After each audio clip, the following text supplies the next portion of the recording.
Sebelumnya aku ucapkan selamat datang untuk kalian yang baru melihat channel ini, dan semoga kalian selalu sehat dan selalu mempunyai hidup yang sejahtera dalam segala aspek di kehidupan kalian semua. Dan untuk kalian yang sudah tahu channel ini, aku ucapkan terima kasih banyak kepada kalian karena kalianlah yang bikin aku selalu semangat terus membuat video short dan video long di YouTube ini. Semoga kebaikan kalian semua mendapatkan balasan yang sangat lebih dan selalu makmur dalam aspek kehidupan kalian semua. Sekarang kita lanjut ke pembahasan inti video ini. Kalau di part sebelumnya, lo udah ngerti cara kerja RDPU, kenapa dia stabil, dan kenapa banyak orang pakai ini. Sekarang, kita masuk ke level berikutnya. Bukan lagi soal ngerti, tapi soal gimana cara benar-benar manfaatin RDPU. Karena jujur aja, banyak orang udah taruh uang di RDPU. Tapi hasilnya biasa aja, bukan karena RDPU jelek, tapi karena cara pakainya yang salah. Realita yang jarang dibahas, RDPU itu bukan alat buat kayak cepat, tapi justru di situ kekuatannya. Dia itu alat untuk jaga uang, stabilin keuangan, dan nyiapin langkah berikutnya. Kalau lo ngerti ini, cara main lo bakal beda. Kesalahan paling umum, banyak orang mikir, kecil banget sih hasilnya. Terus, apa yang mereka lakukan? Mereka pindah ke yang lebih agresif. Padahal, mereka belum siap. Ini kayak, lu belum bisa jalan, tapi udah maksa lari. Akhirnya, jatuh. Kita masuk ke angka. Biar jelas. Misalnya, lu punya uang 10 juta rupiah.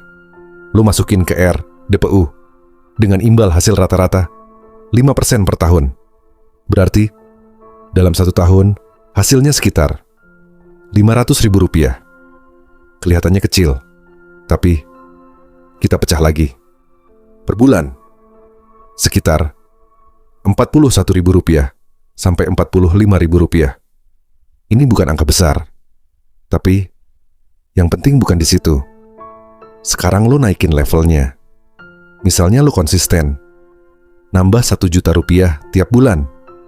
Dalam 1 tahun, total uang lo jadi 22 juta rupiah. 10 juta awal tambah 12 juta tambahan dengan return 5%. Tahun berikutnya, lo dapat sekitar 1.100.000 rupiah per tahun. Sekarang mulai kelihatan. Ini bukan soal cepat, tapi soal akumulasi. Strategi realistis RDPU level naik. 1. RDPU sama dengan parkir cerdas. Jangan anggap RDPU sebagai investasi utama. Anggap dia sebagai tempat nunggu. Contoh, lo lagi nunggu harga saham turun, daripada uang lo diem, taruh di RDPU, uang lo tetap jalan, walaupun pelan. 2. RDPU sama dengan dana darurat modern. Dulu orang simpan di tabungan, sekarang banyak yang pindah ke RDPU. Kenapa? Karena lebih tinggi dari bunga bank, tapi tetap aman. Contoh, dana darurat lo 20 juta rupiah, di tabungan hampir nggak berkembang. Di RDPU bisa jadi sekitar 1 juta rupiah per tahun, tanpa lo ngapa-ngapain. 3. RDPU sama dengan penenang portofolio. Kalau semua uang lo di saham, lo bakal stres, naik turun tiap hari. Tapi kalau lo punya RDPU, saat market turun, lo tetap punya bagian yang stabil. Ini bikin mental lo lebih kuat, risiko yang harus lo paham. Walaupun aman, RDPU bukan tanpa risiko. Risiko gagal bayar sangat kecil, tapi ada. Nilai bisa stagnan, kalah sama inflasi kalau terlalu lama. Makanya, RDPU itu bukan tujuan akhir. Dia cuman alat. Kesalahan fatal pemula. Semua uang ditaruh di RDPU, nunggu hasil besar dari RDPU. Nggak punya tujuan, gampang pindah-pindah. Ini bikin hasil lu nggak maksimal. strategi kombinasi sederhana. Misalnya lu punya 10 juta rupiah, bagi jadi 5 juta rupiah ke RDPU, 3 juta rupiah ke saham, 2 juta rupiah ke cash. RDPU jadi pondasi, saham jadi mesin pertumbuhan, cash jadi fleksibilitas. Pola pikir yang harus lo ubah. Jangan tanya, berapa cepat gue bisa kaya? Tanya, berapa lama gue bisa bertahan? Karena di dunia finansial, yang bertahan, yang menang. RDPU itu sederhana. Tapi, justru karena sederhana, banyak orang meremehkan.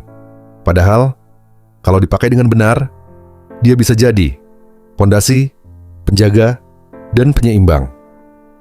Dalam perjalanan finansial lo, kalau lo mau naik level lagi, di part berikutnya, kita bakal bahas cara memilih RDPU terbaik di bibit dan strategi memaksimalkan RDPU dan gimana baca datanya biar nggak asal pilih. Karena beda RDPU, beda hasil,